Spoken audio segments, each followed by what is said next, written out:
What's up, guys? This is Coach Grant with First Down Training, and today we're going to be breaking down how you can run routes like an NFL wide receiver and what all NFL wide receivers have in common. So I hope this video helps you guys out. But also, fellas, if you're a wide receiver and you guys would like a daily off-season training schedule to follow with all of the gym exercises and on-field drills you should be doing to improve your skills, check out that very first link in the description below for our ultimate 8-week wide receiver workout plan. It's 8 weeks of daily gym and field exercises that you can do with sets, reps, all mapped out on a daily/weekly schedule for you. So check out that very first link in the description below if you want some more information on that. Let's get started with this video. So first things first, I want to make this clear. Every single wide receiver is different. You know, you could try to mimic certain things that wide receivers do, but all wide receivers have different body types, but more importantly, they're all placed in different offenses, right? So there's no way to determine like, oh, I want to run my routes exactly like this guy. You may not be asked to run the same routes that he may be asked to run. So you need to find the key similarities that all wide receivers at the very highest level of football do and how you can structure that to your own game. And that's what we're going to be discussing today. So we're looking at this route from Justin Jefferson. So he's running a dig route versus inside shade man coverage, like kind of like press coverage, obviously. So most of the time, you see how he takes an outside release with this. The first thing that all NFL wide receivers do is they know how to take what a DB gives them. Okay, so if I got a DB who's lined up inside shade on me, at the highest level, the NFL level, and especially in college too as well, you got very, very disciplined guys playing the DB position. In high school, you know, it's usually just the guys who can't cut it and can't play receiver. They can't catch, so they go play DB. But when you get to college, NFL level, these guys are insanely talented and insanely disciplined. So when they line up inside shade, they are not going to give up an inside release unless you absolutely torch them with a move. But more often than not, they're going to hold that leverage and keep that leverage as long as possible, right? So if I'm running a route like a dig route, and you see this from countless number of NFL wide receivers, they take the outside release because they understand how important timing is and how important spacing is on your routes. A lot of high school wide receivers, what they'll do when they see this look is because they're running a dig route, they think, oh, I got to go up to this guy, I got to give him a move outside, take the inside release, and then go because it's a dig, so I must take an inside release. You know what's going to happen if you were to try to do that to this DB? You're going to attack him, he's going to get hands on you and squeeze you to the inside. Now, you might run the dig, but guess what? You just got rerouted 5 yards to the inside, which can screw up timing on the entire play because the DB's getting hands on you, and you could run into other wide receivers on this thing. So you have to keep spacing and you have to keep timing, especially when a quarterback in the NFL only maybe has what? 3 seconds to deliver a ball. Now think about that in high school terms, youth ball terms. They probably have less than that to deliver a ball because the offensive line only gets better as you get older. So what Jefferson does here is he does this kind of like speed release to the outside. He takes the outside release. Now this is where it comes down to having a plan at the break point. You need to understand that my separation comes at the top of the break. My separation does not come off the line. You could break the DB's ankles and then run a crappy route and he'll still be able to recover. You need to honestly take what he gives you and then make the most of it at the top of the break, and the top of the break is where we get separation. So I'm going to play this full speed, then I'm going to show another example of Cooper Kupp doing exactly this, and we're going to talk about some of the moves that you can use at the top of the route in this situation. But number one thing that all NFL wide receivers have in common is they do not force releases. When you guys are trying to pick a release, when you guys are trying to structure how to run a route, it is based on the DB's leverage, how he is playing you, and what his coverage responsibilities will be. So now we're looking at this route from Cooper Kupp. He is going to be running a corner route. Now let's look at what he's got here. Pre-snap, he's got outside shade press. So in the last example, we had a post route, right? So if you had this type of look and you had to run a post route, you would maybe attack him, give him a jab outside, and then take the inside release. Take the free release. That's a gift. You have an inside breaking route, and he's playing outside shade press. That's how it's going to be sometimes. But when we have an outside breaking route, and it is outside shade press, we cannot force the release. You guys know this because we just talked about it. So let's look at this example. Kupp hits him with a wide step release, takes the inside release, works to stack, and then obviously makes that DB miss by using a rocker step. So what's the thought process on this? Now, I guarantee you this, that these receivers, especially at the NFL level, they're not thinking about all the things that we're talking about right now. They're reacting. It's like they've done it so many times, they've repped it out so many times that it's a reaction and that it is an instinct. And that is ultimately where I want you guys to get. I want you guys to get to the point where you see a pre-snap look, you already know what you're going to do, and you can play fast. Because the name of the wide receiver position is playing fast. So what Kupp does here, obviously we got outside shade press. His whole responsibility is do not give up the outside. Your outside leverage, we need you to keep your leverage. Force this wide receiver inside to your safety help. Anytime that you got a DB and outside shade press, we should know he has safety help to the inside. So Kupp gives him a jab. He takes the inside release, takes what he gives us. So this is where that plan comes into play, like we said. So I like two specific things here when I'm running a corner route. If I'm running a corner route and it's any type of press coverage, inside shade, outside shade, head up press, my main goal should be to give him a move, attack his leverage, threaten him, and then be able to restack. So my goal is to be able to get him to this point where Cooper Kupp gets him, restack him to where he is trailing my back hip. Because now I can give him a move. I could give him a rocker step, and you see how Cooper Kupp does this out-in move right there. We call that a rocker step, where you step in the direction that you're going first, and then you fake the opposite way to sell like it's a post, get the DB to stumble a little bit. You could maybe peek back with your eyes to the QB to try to get this DB to jump it. You could maybe give just a hard cut to the inside. Whatever you like is fine. You just need to make sure that you have a plan for it. You know that this is, okay, if I have a corner and he comes out in this look, this is what I'm going to try to do. And it has to be instinctual, fellas. That's what all these NFL guys have in common. They know what to do, they have a plan, and they're able to play fast. Now, let's talk about this. What if the DB plays it well? Because that's everybody's biggest concern is, what if I take this inside release and I'm running a corner, but this DB is right here. He's about a step in front of me, and I can't restack him. He's right on my hip, and I got to run a corner. What do? You would take your left hand in this scenario and put it on the back of this DB's shoulder, back of his hip, and slip under him and throw by.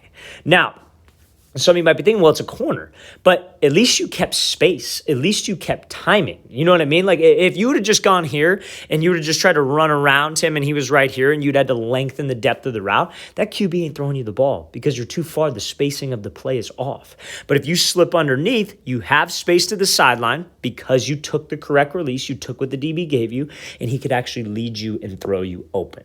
But you cannot force the release, fellas, especially on an outside breaking route. If you try to give him just a fake to the inside, like threaten his inside shoulder and then go outside, he will carry you all the way to that sideline. And especially when it's an outside breaking route, the sideline should not be close to you. You need to have space to that sideline so that QB can lead you. Let's play this thing again, full speed one more time. Great job by Kupp taking this inside release and then working that rocker step to get separation.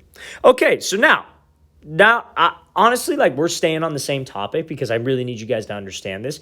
Even on a route like a fade, you should still take what the DB gives you. So we're about to show a clip from Christian Watson running an inside release fade.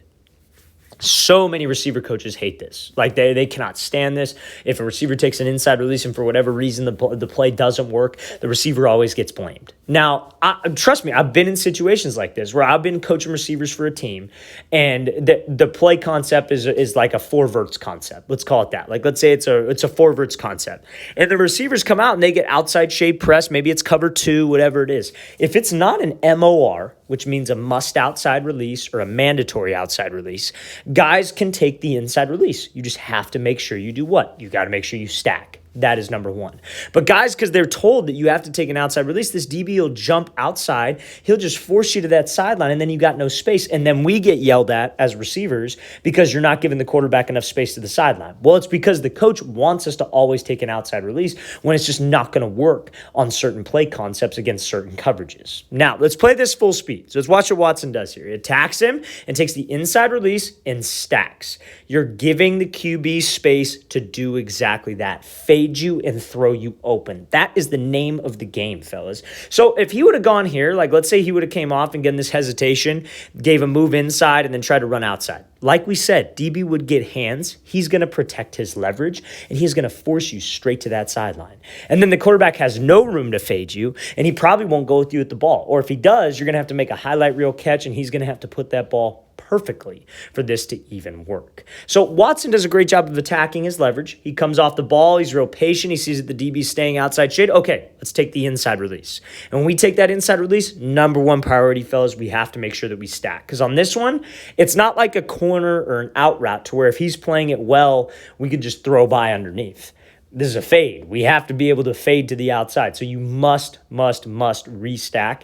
And we just have to maybe you throw like a little bit of a tempo change in there to get him to stop, and then we accelerate to get over the top. But you have to restack when you're taking that inside release on a fade.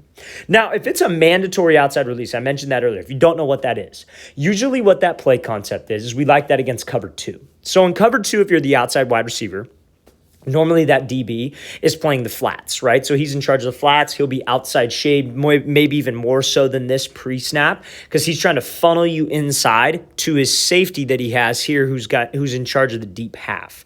Easier play for that safety. Now, we take the play concept would be like a fade, and then the slot wide receiver here would be running a 5-yard out. So what we were trying to do is we mandatory have to outside release to try to pull him out of there and turn his back so this 5-yard out is open. Or if he keeps his eyes on the 5-yard out and he jumps it, you're on the sideline, but that's further away from this safety who has the deep half. And so that in that case, because the quarterback is not throwing that with air, that would be okay to be hugging the sideline because that's an opening in the zone.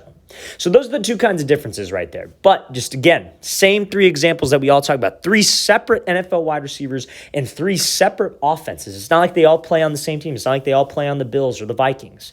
They all are on different teams, and they all are doing the same type of concept, taking what the DB gives them. Let's play this thing again, full speed one more time. Great job by Watson taking that inside release, being able to stack, and then winning on this route. Okay, so now one last thing. This is going to be a little bit different, obviously, from the last 3 examples. This is Kyle Phillips. He's a wide receiver for the Tennessee Titans. This is him at some kind of senior combine, I believe, getting ready for the draft. I may not be a senior combine. I don't exactly remember what this was. But one of the things that all NFL wide receivers do, no matter what level they are at, is they know how to get skinny to maintain spacing on plays. So what does getting skinny mean? Getting skinny is essentially restacking, but like not restacking. It's more so for that situation where we have an inside route versus outside shade. So this is going to be a dig versus outside shade. So what Kyle Phillips does a great job of here is faking to the outside, but he gets skinny on this dig to make it realistic. How many times have you guys seen, high school wide receivers? You watch all these rivals, combines, and crap like that, and they'll have guys and they'll run a dig from the slot. They'll go run a dig, but they catch it like past the opposite hash.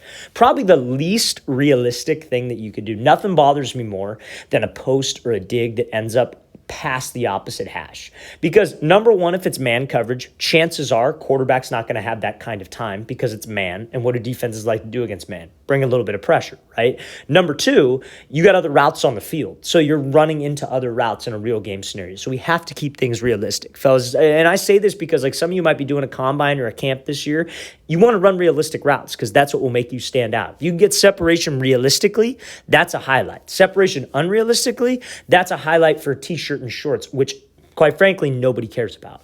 So what Phillips does such a great job of here is he attacks his leverage. DB's outside shade, right? Probably outside shade because he's lined up out of the slot, expecting some kind of outside breaking route. So he's playing outside shade to make it more difficult on us. But again, you see this all the time with guys. When they have that inside release on the outside shade, is they'll just run up, they see his outside shade, and then they just go off into the route. But the problem with that is that he's outside shade for a reason in a real game. He's got safety help. I know it's one-on-ones, but that's the situation they're working. He's got help to the inside. So I don't want to just take off and go run to the inside if he's giving it to me. I want to get skinny. So I want to attack him. I want to give him a move. But you see how he pushes back up vertical. He doesn't just round it off. He pushes back up vertical and gets skinny. Hip to hip with the DB, breaks this thing off. So now he has the right type of spacing on the play. He actually threatened the guy vertical. That got him some separation, but he kept spacing. That is the number one thing that we have to do with all of my routes, and that's what you see all NFL guys have in common. And it all comes down to the same thing. Take what the DB gives us, but we have to know an efficient way to take what the DB gives us.